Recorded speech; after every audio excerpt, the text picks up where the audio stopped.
What's going on, people? Good evening, good afternoon, good morning. I don't know what time it is for you. But anyway, this is my Tekken 7 updated review. Been trying to do it for a long time now. Got busy, got work or whatever. Now, I have the time. I'm about to rip into this game because there's so many things that just need to be addressed. Alright. So, first I'm going to talk about the things that I kind of don't like about the game. Just going to talk about those things first. First thing is being the character selection, or should I say lack thereof character selection. Do I really have to get into why Lucky Chloe is a shit character? No. Come on, Lucky Chloe, she's a waste. She serves no purpose to the story. It's a legit waste. Katarina, she's a noobish style character. I get why they put her in. I get why a character like her is in the game, but she's kind of like, she's the kind of character where if you want to just go in and press buttons, that's who you pick. And for Tekken, you should never be able to win by pressing buttons. But that's just me as somebody who's been playing Tekken since Tekken 1 and 2, you know, as a kid. Claudio, come on, seriously.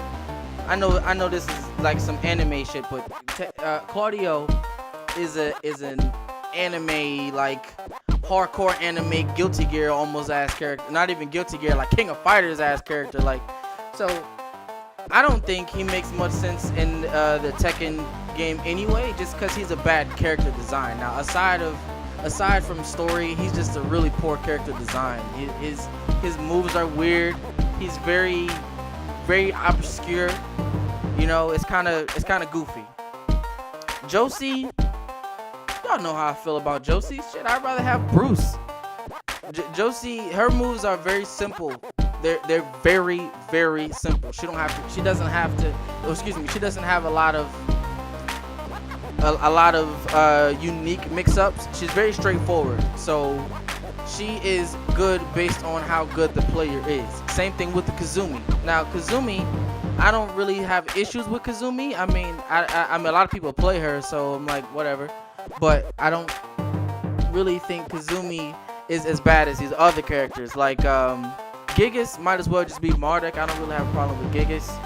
These are all the new characters I'm listening, and Akuma, Akuma doesn't belong in Tekken 7. Like, Akuma is a good character. Don't get me wrong. He's a really good character, but he doesn't really fit in a Tekken game. Just mechanically speaking, he doesn't really fit in this game. They made him exceptionally good, but for what the spirit of Tekken is, Akuma doesn't fit that. So I personally dislike it. You might have different opinions, but I personally dislike that. Akuma, the damn bears, man. I hate them damn bears. If you've been watching my old videos of any kind, of any type of stretch, you know how much I hate them stupid bears. Like, what the hell? Okay, first off, both bears are in this game, both of them, and their moves are identical. The only thing that's different from their moveset is their supers. Now, in each of those characters, even though it's the same character with different skins and supers, each one of them has their own character slot in this game, which tells me that based off of that game design, they only have their own character slot because they each have their own super. If that's the case, well, damn, they should have given them the same super, make them share a slot, and that slot could have easily gone to a better character selection. I'll get into that later on. And Elisa ain't much different from Akuma. I don't really get. Elisa is a very anime-esque character. I mean, I'm saying anime not to knock the anime thing, but Tekken is a pure hands-on fighting game. No projectiles, you know, pure skill, footsies, spacing, punishing. All that stuff doesn't exist. I mean, you kind of eliminate that when you throw in characters who can throw in fireballs, or you add all of these different elements in the game, and these characters can fly, and they got like dive kicks and crazy shit like that. Like, I mean, it looks cool and everything, yes, but as far as the Tekken game is concerned, I don't feel like it fits. Personally, I don't feel like it fits. And with Geese coming out very, very soon, we'll see how that plays, because I mean, we'll see what happens. I think it's going to be fun to fight Geese, but Geese is not much different from or at least he got an air fireball, he got a low fireball, he got some crazy parries. He can parry everything. We'll see what happens. Now the next thing that I kind of don't like about this Tekken 7 is the new gameplay mechanics. The whole that you can super your way to a win mentality is bullshit. Just like this.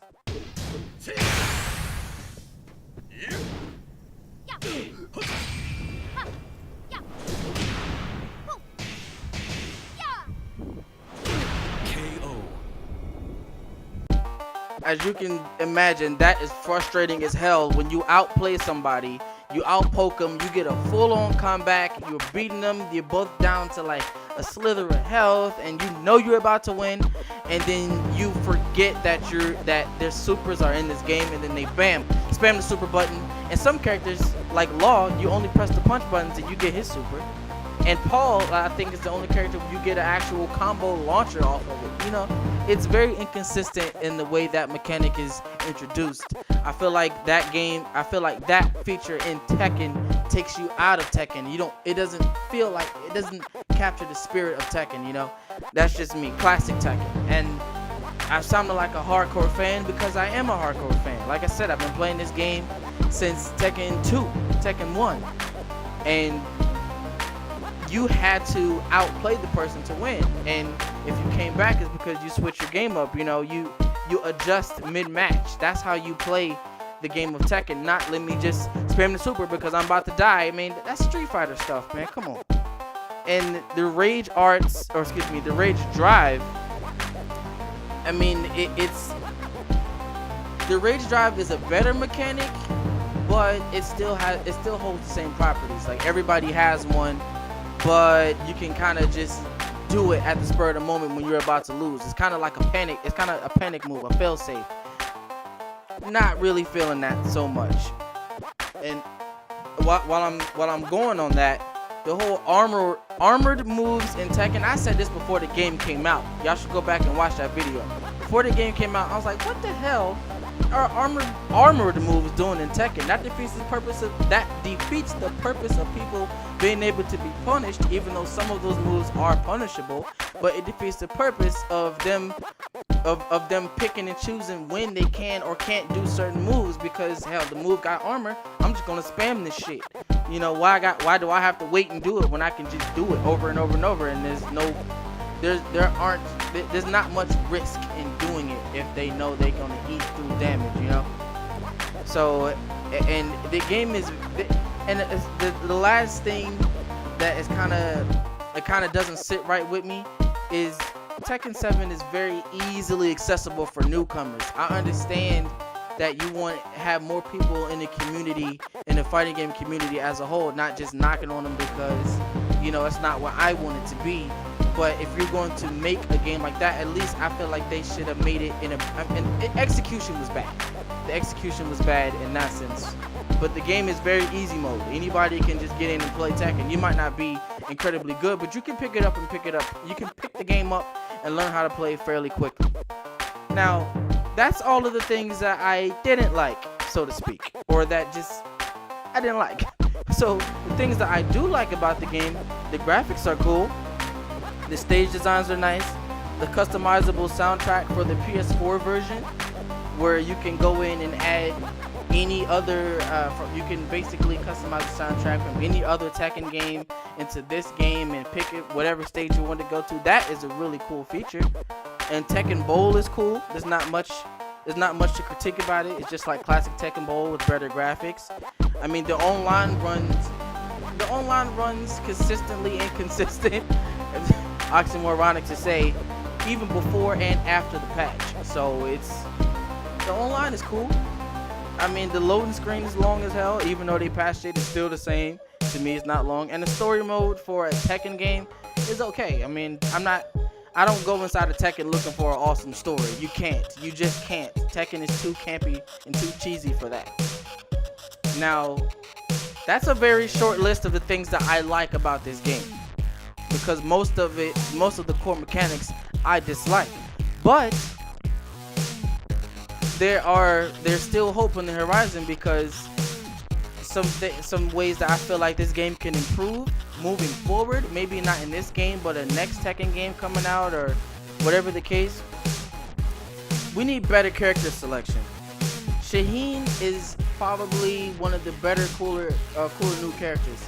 I didn't mention Master Raven in the beginning because Master Raven is basically just Raven from the other games with a skin and some new moves, which they do to every character that returns in the new Tekken game. They give them some new moves, maybe change the properties. You know, that's all the same. So Shaheen and Raven are essentially the better of the new cast or the new characters. And a lot of people don't play Shaheen, and a lot of people don't play Raven. I think those are decent characters as part of the new roster. But we need a more variety of characters, and I'm not talking about Claudio. Get it out your head. I mean, you want to appeal to people. Imagine, even with these same mechanics that I don't like, imagine this game with Lei Wulong, or Julia, or Michelle Chang, or Marta, or Bruce. Bruce is personal for me because I play Bruce. But just leaving my personal opinion aside from just character selection, Lei Wulong would have been awesome, especially the fact that Feng Wei and Lei Wulong have a history dating back to Tekken 5. But that's just one, it's one thing they can do to really add to this game. You know, just add better character selections. Lucky Chloe, Katarina, Elisa, Akuma, Claudio. Get those assholes out of here now. Wasting my time. But I digress. Now, there are bounds in this game, but only certain characters can do it. Now, this isn't even a dislike. I feel like they could just make this better. Now, only certain characters can do it. Alyssa can do it. Elisa can do it. Kazumi can do it. And I'm not sure if Kazuya has one, but certain characters have that bound state. And I feel like, what's the point of having the bound state in there, like mid combo or combo starting bound states, if the bounding itself is not in the game? They changed it up completely into screw bounding. I have no issues with the lack of bounding. I just feel like if you're going to put that mechanic in the game in some kind of way, where people do a move that's a launcher, but it instantly brings you back down to the ground, then everybody should have access to that mechanic with at least one or two of their moves. But then that goes back to, why take out the mechanic in the first place? It doesn't make much sense to me. So only certain characters can do bound moves, but other characters can't. But instead you get ground spikes where they can quick roll, they can quick rise, it knocks them back enough so you can't follow up with pressure. You know, stuff like that. I mean, they can improve that by either taking it out completely where none of those characters get it, which I doubt they'll do, or give everybody access to that combo start. It's a combo starter, because when Alyssa traditional bounds me, she gets a full combo off of it. Alyssa's damn good, so it's kind of crazy. So that is another thing is the customizable decals. It's not really a big critique, because the decal thing was just more so creativity of how crazy somebody can get. Like, this one guy made a Versace. Like, he made his Becto-san that, you know. It's creative in its own way, because those decals aren't easy to make. And a replay feature for the gallery mode. I don't understand why replays are not a part of this game, but replays would work over tenfold. Even though the Xbox and the PlayStation version, both consoles allow you to record and save your gameplay or whatever the case is. Yes, you can do those things, but in a replay setting, you can go back and review frame data, combo damage, and stuff like that. It blows my mind on why this game does not have it. All these new technologies, all these updated graphics, all of the data that they can put on these Blu-rays, and you don't have a replay feature, kind of mind-boggling. And the final thing I feel like the Tekken 7 can do to make it better is the ability to add your own music in game. But that's just me, because y'all know how I get down. Y'all know I got the soundtrack, the original soundtrack pumping. Come on. Nah, but overall, that's everything that I had. That's just everything how I feel about Tekken is just getting in depth with it and how the game plays and how I feel about it now moving forward. That's been the more consistent feeling that I've been having. And I have to give the game, at first I think I gave it like an 8 or a 9. I think I'm going to drop it down to like a 7 or 6.5 because it's disappointing to say the least, but it's still not a bad game.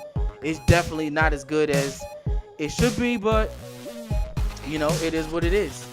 So I will continue to play it because, I mean, what the hell?